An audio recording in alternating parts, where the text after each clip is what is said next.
What's up guys, bienvenue dans ce quatrième épisode du playlist IoT Community, une playlist où on parle du sujet lié à l'IoT, des projets IoT, d'interviews de porteurs de projets et d'experts dans le domaine.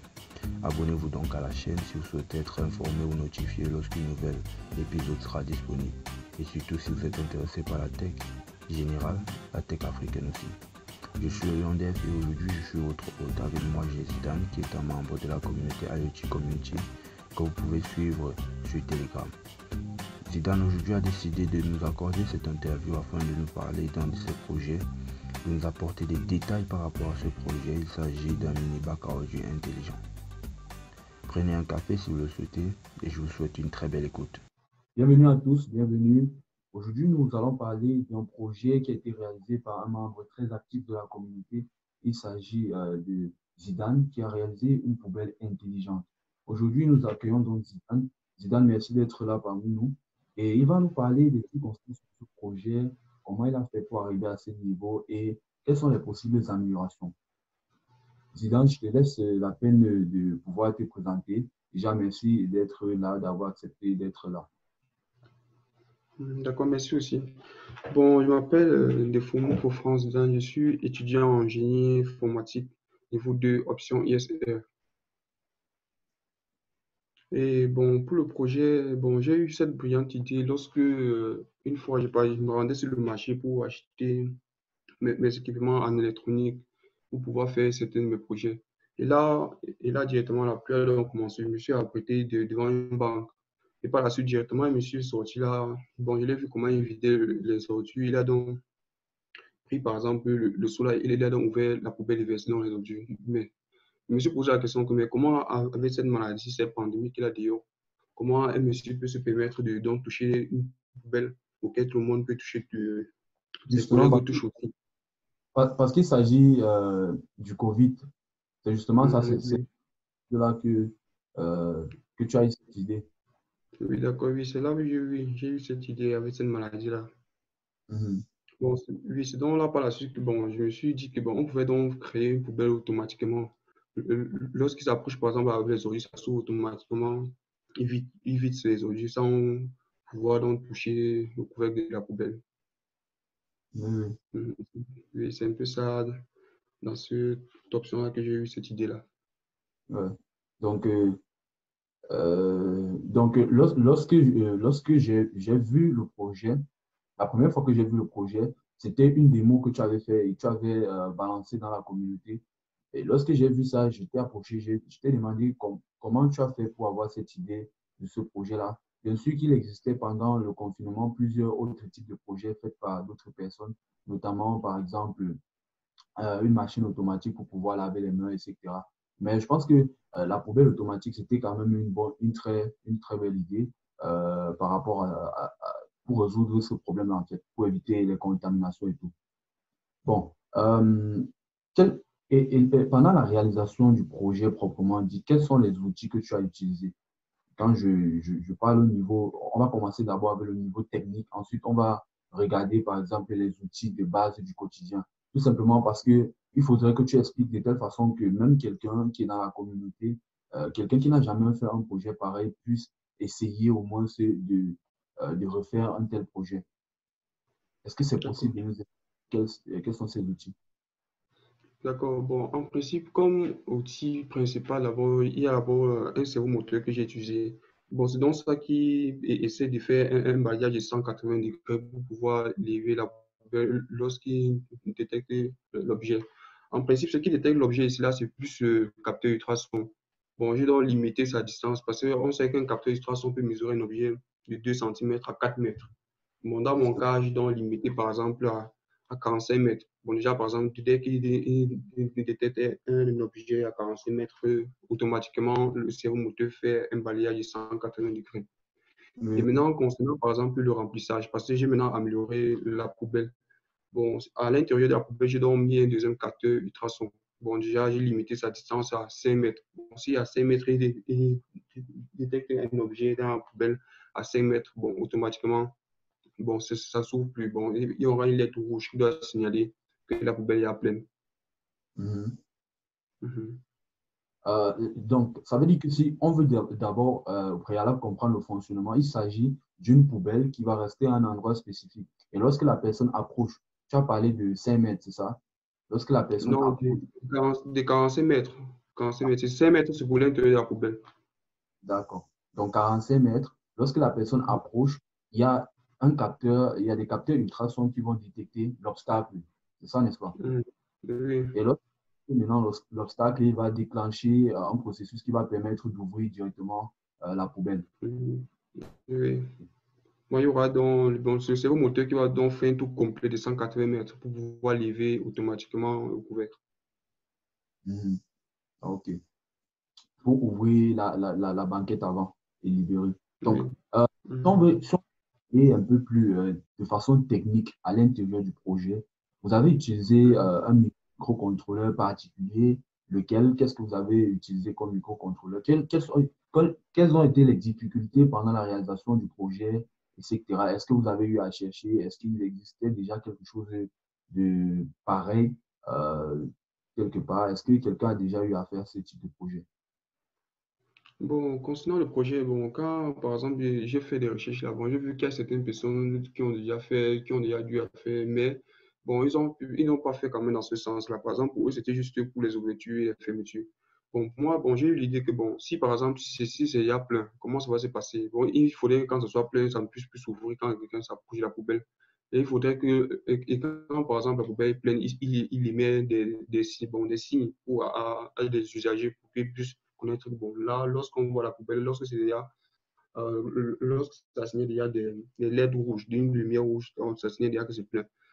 Bon, c'est un peu ça, parce que, bon, pour les autres, bon, eux, c'était juste des ouvertures, des fermetures, bon, c'était juste ça. Oui. OK. Mhm. Et le microcontrôleur utilisé ici, c'est lequel? À part le Bon, microcontrôleur, tu as parlé du cerveau moteur, c'est ça? Tu as oui, c'est parlé le de capteur et trace. capteur ultrason, LED, Mhm. vert et- Est-ce que tu peux encore Et, rappeler l'utilité des deux LED, là, s'il te plaît?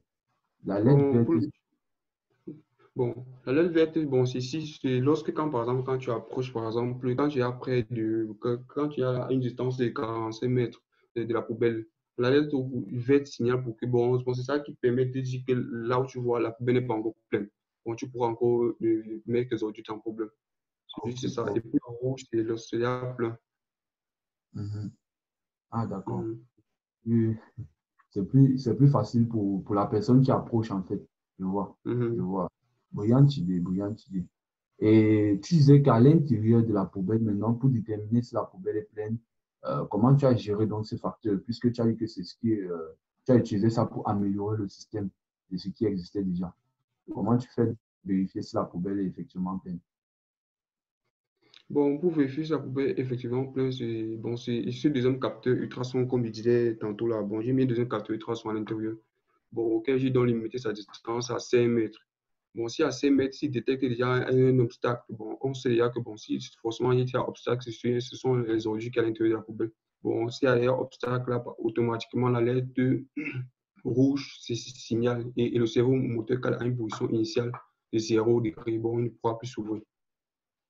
Ah, ok. Donc, les 5 mètres, c'est la profondeur du seau ou bien la profondeur de la poubelle. La longueur, je parle de la longueur, c'est ça. Non, bon, quand il parle de 5 mètres ici, ce n'est pas sur la hauteur du seau. Bon, si par exemple, bon, on a un poteau là qui est en forme circulaire là, bon, il y a par exemple de manière horizontale là. Bon, bon, lui, il voit plutôt l'objet de manière horizontale. Bon, c'est pas verticalement. Lorsqu'il voit un objet de manière horizontale à 5 mètres, lui, Justement. automatiquement, ça s'arrête. Mhm. Ah, Ça ne peut d'accord. plus s'ouvrir. La carte que tu as utilisée, en fait, la carte que tu as utilisée, j'aimerais on puisse revenir là-dessus. Euh, D'accord. Qu'est-ce que tu as utilisé? Nano, Raspberry, quoi? Arduino, ou c'est quel type de carte que tu as utilisé plus précisément? Bon, concernant la carte, bon, j'ai utilisé une carte Arduino Uno. Ça, Oh j'ai non. utilisé. Mhm. Aussi, à l'intérieur aussi, bon, pour pouvoir multiplier les sorties 5 volts et j'ai un devant. J'ai donc utilisé une petite breadboard, une petite mini breadboard là que j'ai installé à l'intérieur de la poubelle. Mhm. Mhm. Donc, j'aimerais juste que là, à présent, puisqu'on sait déjà comment le système fonctionne, qui est un système assez simple et innovatif, j'aimerais qu'on puisse revenir un peu sur les améliorations apportées à ce projet. Parce que, tu sais, j'ai toujours dit, lorsqu'on fait un projet, par exemple, IoT de ce genre, pour que ça ne reste pas spécifiquement dans le cadre académique, il faudrait revoir le projet entièrement, essayer de voir comment on peut l'adapter au cadre social. Si par exemple quelqu'un veut s'acquérir de nouveaux produits, si quelqu'un va acheter le produit par exemple. Donc, nous avons cette plaque à essai, comme tu as dit tout à l'heure. Donc, ça veut dire que dans un cadre d'amélioration, ce n'est pas une plaque à essai qu'on va utiliser. On va essayer de faire un circuit imprimé, etc., de souder des choses. Maintenant, qu'est-ce que tu peux encore apporter à ce projet comme amélioration? Est-ce qu'il y a des choses que tu n'as pas pu apporter à cela et que s'il y a le temps, effectivement, tu peux apporter ou bien dans le futur proche, on peut apporter à cette poubelle? D'accord. Bon, comme amélioration principale, bon, si par exemple, bon, bon, ça dépend aussi des endroits. Si par exemple, si c'est dans une maison, c'est dans la rue, quand il faut installer. Bon, ici par exemple, pour alimenter, par exemple, la poubelle, il nous faut d'abord, par exemple, une mini plaque solaire auquel il y aura, ça serait au-dessus de la poubelle pour pouvoir alimenter. Et de deux, si par exemple, bon, je dois réfléchir, par exemple, si c'est plein, par exemple, pour quelqu'un qui, par exemple, à l'intérieur, qui ne connaît pas si sa poubelle est pleine là-dedans, bon, sa poubelle pourra donc communiquer avec, il pourra donc communiquer avec sa poubelle via son application mobile. Bon, dès que la poubelle est déjà pleine, ça signale sur son téléphone. Bon, il y aura une alarme. Bon, il pourra suivre, par exemple, le processus de remplissage de sa poubelle automatiquement via son application mobile à Ouais. distance. Mhm.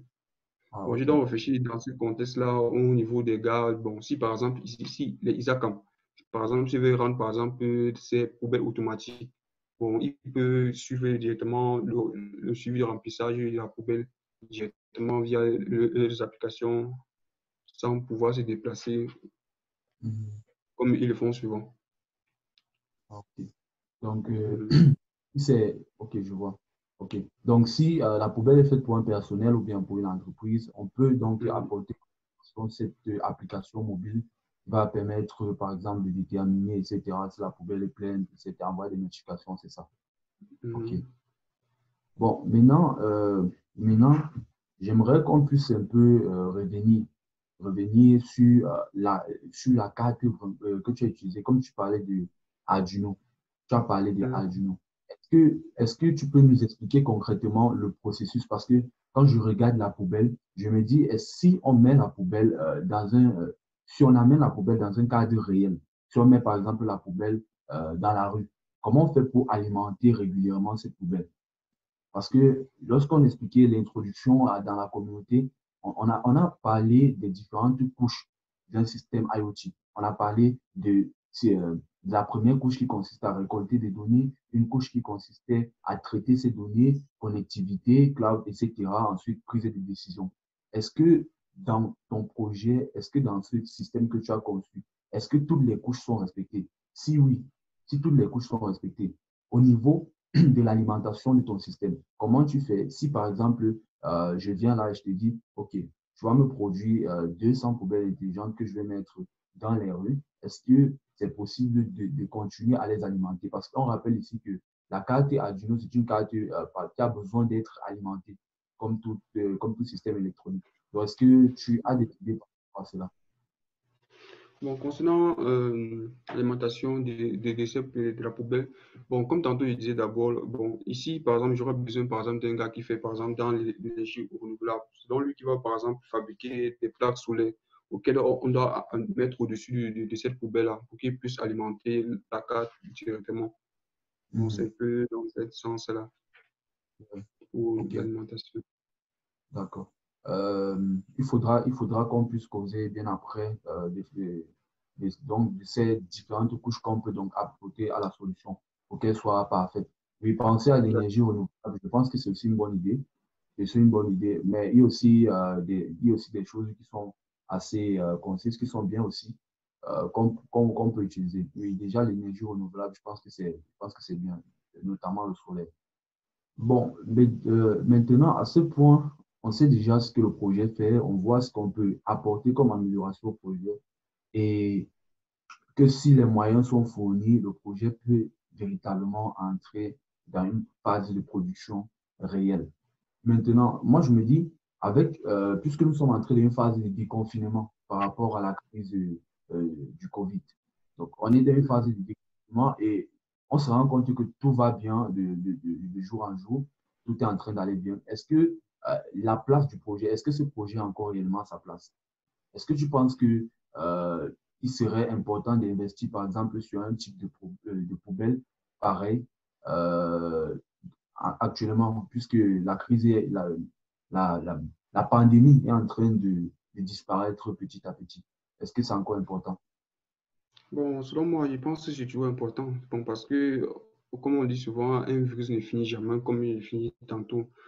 Bon, par exemple, bon, j'ai pas tellement mis dans ma tête l'option de la maladie en question. Bon, d'une part, c'est aussi pour pouvoir simplifier la tâche directement la tâche aux gens, aux individus. Bon, déjà, par exemple, tu n'as pas besoin de toucher. Si par exemple, même si c'est mouillé là, bon, tout automatique. Bon, tu t'approches là, ça s'ouvre là, tu lances. Tu n'as pas besoin de dire, tu vas prendre le temps d'ouvrir là. Et comme on dit souvent, il y a toujours la maladie. Bon, il ne faut pas quand même qu'on baisse les bras, dire la maladie est finie. Oui, ok. Ouais, je suis tout à fait d'accord. Je suis tout à fait d'accord. Hum, ok, donc c'est vrai, oui. Euh, ça ne concerne pas seulement la COVID-19. Donc après même ça peut toujours servir, puisque l'IoT va au-delà de ça. Euh, Oui, bon, maintenant, est-ce que maintenant, j'aimerais revenir un peu sur ton parcours qui est en train de se créer et qui, selon moi, est en train de bien se faire. Tu vois un peu ton parcours. Le parcours que tu es en train de prendre, c'est assez brillant, surtout le domaine dans lequel tu es en train de te diriger, notamment l'IoT et ces systèmes embarqués. C'est vraiment un bon domaine et je t'encourage vraiment à persévérer dans ce domaine-là. Bon, on est en train de parler de toi, on parle d'une personne qui n'a juste que 2 ans d'expérience en termes d'informatique, de programmation, si je ne me trompe pas. C'est ça, n'est-ce pas? oui, c'est ça. Oui. Oui, c'est Donc, ça. juste ça veut dire que, il y a beaucoup de choses qu'on peut faire en 2 ans d'apprentissage en IoT. Donc, j'aimerais que, avec les nouveaux membres qui sont dans la communauté, pour ceux qui n'ont jamais débuté, pour ceux qui commencent peut-être le C, etc., quel est le message que tu peux, par exemple, les apporter en termes d'apprentissage rapide et pour pouvoir aussi faire pareil que toi? D'accord. Bon, comme message qui est papoté à mes camarades de la communauté, bon, c'est que franchement, il ne faut pas qu'ils regardent tellement les niveaux lorsqu'ils sont en train de faire les recherches parce que la technologie, c'est un métier auquel, ici, ce sont les plus forts qui gagnent, quoi. Si par exemple, quelqu'un se met sur son héros et là, il se dit que bon, c'est un master que je vais étudier, c'est un master que je vais faire ça. C'est faux. Bon, en question, il faut seulement beaucoup bosser, faire ses recherches personnelles, quoi. Parce que maintenant, de Mhm. nos jours, ce sont les recherches personnelles qui comptent. Ce n'est plus le diplôme parce qu'il y a beaucoup de personnes qui comptent plus le diplôme par rapport à les compétences. Mhm. Bon, selon moi, je pense que c'est plus des recherches personnelles, quoi. Et D'accord. se mettre dans la tête que, bon, s'il voit qu'il peut y avoir surtout beaucoup confiance en soi, parce que c'est ça le but principal. Justement. Ok, Zizou, merci vraiment pour aujourd'hui d'avoir expliqué tout cela. Je pense que, il y aura des futurs projets que tu vas faire réaliser et qu'on aura toujours l'opportunité de pouvoir en discuter par rapport et aider aussi la communauté à grandir. Bon, merci à D'accord, toi. merci. Euh, à la Merci. prochaine. C'est la fin de cet épisode, j'espère qu'elle vous aura plu et surtout inspiré à réaliser des choses plus grandes. Si vous avez des préoccupations, mettez-les en commentaire, partagez ce contenu pour nous permettre d'avoir plus de visibilité. Si vous avez besoin de me contacter ou de contacter l'interviewé, regardez les informations additionnelles en description. N'oubliez pas de vous abonner à la chaîne YouTube YonDev et à la communauté Telegram IoT Community. Dès là, portez-vous bien.